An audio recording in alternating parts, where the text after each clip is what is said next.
Hi friends, welcome to the లాటాలర్ YouTube channel. ఈరోజు నేను మీకు ఇప్పుడు చెప్పబోయే టాపిక్ ఏంటంటే భారతీయ న్యాయ సన్నిధిలోనే చాప్టర్ 3లో జనరల్ ఎగ్జామ్షన్కి సంబంధించి కొన్ని సెక్షన్లని ఫుల్ వీడియో చేస్తున్నాను. ఆ సెక్షన్స్ ఏంటంటే భారతీయ న్యాయ సన్నిధిలో section 39, section 40, section 41, section 42, section 43, section 44 of the BNS. ఈ యొక్క సెక్షన్లు అనేది వ్యక్తిగత రక్షణ లేదా ప్రైవేట్ రక్షణ, వ్యక్తిగత రక్షణకు సంబంధించి మరియు ప్రైవేటు రక్షణకు సంబంధించి ఈ యొక్క సెక్షన్స్ భారతీయ న్యాయ సంహితలో పూర్తిగా వివరించడం జరిగింది. వ్యక్తిగత రక్షణ, మిమ్మల్ని మీరు కాపాడుకుంటూ మీ యొక్క ఆస్తిపాస్తుల్ని ఇబ్బంది కలగకుండా మిమ్మల్ని మీరు కాపాడుకునే విధంగా, మీ ఆస్తులను మీరు జాగ్రత్తగా చేసుకునే విధంగా, వాటికి సంబంధించి రైట్ ఆఫ్ ప్రైవేట్ డిఫెన్స్ అంటే ఏంటి, రైట్ ఆఫ్ ప్రైవేట్ డిఫెన్స్ అనేది ఏ సందర్భాల్లో ఎలా ఉపయోగపడుతుంది, దానికి సంబంధించిన ఎగ్జామ్షన్స్ ఏంటనేది ఈ రైట్ ఆఫ్ ప్రైవేట్ డిఫెన్స్లో వ్యక్తిగత రక్షణ, ప్రైవేట్ రక్షణ అనే దాని మీద సెక్షన్ 39 to 44 అనేది భారతీయ న్యాయ సంహితలో పూర్తిగా వివరించడం జరిగింది. భారతీయ న్యాయ సంహితలోనే సెక్షన్ 39 అనేది when such a right causing harm other than death, when such the right causing harm other than the death అనేది సెక్షన్ 39 అనేది భారతీయ న్యాయ సంహితలో వివరించడం జరుగుతుంది. ఈ భారతీయ న్యాయ సంహితలోనే ఈ యొక్క 40 అనేది commencement and continuance of right of private defence, commencement and continuance of the right of private defence అనేది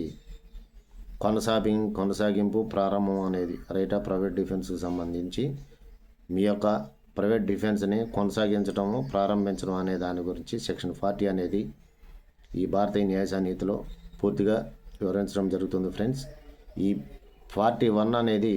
భారతీయ న్యాయ సంహితలోనే when a right of private defence of property causing death, మీ ఆస్తులు మీరు కాపాడుకునే క్రమంలో, సెల్ఫ్ డిఫెన్స్గా మీరు చేసుకునే క్రమంలో దానికి కారణంగా ఏదైనా మరణాలు సంభవిస్తే ఏంటి, ఆ నేరం ఎలా ఎక్స్టెండ్ అవుద్ది, దానికి నేరానికి సంబంధించినటువంటి యొక్క శిక్ష ఎలా ఉంటుంది, అది శిక్ష అనేది ఎలా ఇంప్లిమెంట్ చేస్తారు, ఆ యొక్క శిక్ష వేయటంలో లేదంటే మీరు ఆ నేరాన్ని చేయటంలో మీ ఉద్దేశం ఏంటి, మీ ఆస్తి కోసం కాపాడుకోవటానికి మీరు ఏం చేశారు అనే దాని గురించి, ఆ యొక్క ఎగ్జామ్షన్స్ గురించి, ఆ యొక్క మీకున్నటువంటి రైట్ గురించి ఈ యొక్క సెక్షన్ అనేది పూర్తిగా వివరించడం జరుగుతుంది. సెక్షన్ 42 ఆఫ్ బిఎన్ఎస్ అనేది when such a right extend to causing harm any harm after than death, మీకు ఏదైనా కానీ ఈ section right of private defence గురించి, ప్రాపర్టీకి సంబంధించి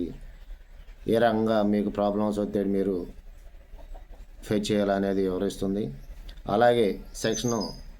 43 commencement and continuance of right of private defence of the property, కొనసాగింపు అంటే మీకు ఉన్నటువంటి హక్కుల్ని ఎలా కొనసాగించాలి, మీ ఆస్తులు వాటిని కాపాడుకోవటానికి లేదంటే మీ ప్రైవేట్ రక్షణకు సంబంధించి మీరు వీటిని ఎలా కాపాడుకోవాలి అని దానికి ఉన్న ఎక్స్టెంట్స్, దానికి ఉన్న మినహాయింపులు, ఆ నేరాలు జరిగినప్పుడు వాటిలో మినహాయింపులు, శిక్ష ఎంతవరకు వర్తిస్తుంది ఏంటనే దాని మీద ఈ యొక్క సెక్షన్ 43 అనేది చెప్పడం జరుగుతుంది. ఇకపోతే సెక్షన్ 44 అనేది right of private defence against deadly assault when there is a right of harm, a risk of harm, when there is a risk of harm to innocent person, అమాయకులైనటువంటి వ్యక్తులకు సంబంధించి ప్రైవేట్ డిఫెన్స్ అనేది ఎలా ఉంటుంది, వాళ్ళ యొక్క సంబంధించిన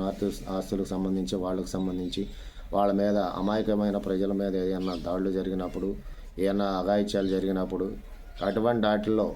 ఈ రైట్ ఆఫ్ ప్రైవేట్ డిఫెన్స్ అనేది, ఈ యొక్క శిక్ష అనేది, పనిష్మెంట్ అనేది ఎలా ఉంటుంది, ఎలా ఉపయోగపడుతుంది, దీని యొక్క ప్రాముఖ్యత ఏంటనేది సెక్షన్ 44 ఆఫ్ భారతీయ న్యాయ సన్నిహిత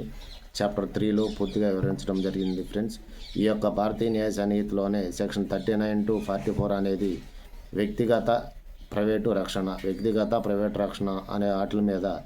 పూర్తిగా ఈ న్యాయ సన్నిహితిలో వీడియోలు అనేది చేసి అప్లోడ్ చేయడం జరిగింది ఫ్రెండ్స్. మరో వీడియోతో మళ్ళా కలుస్తాను. Until then, bye friends. Please subscribe my channel, comment please and share please your friends.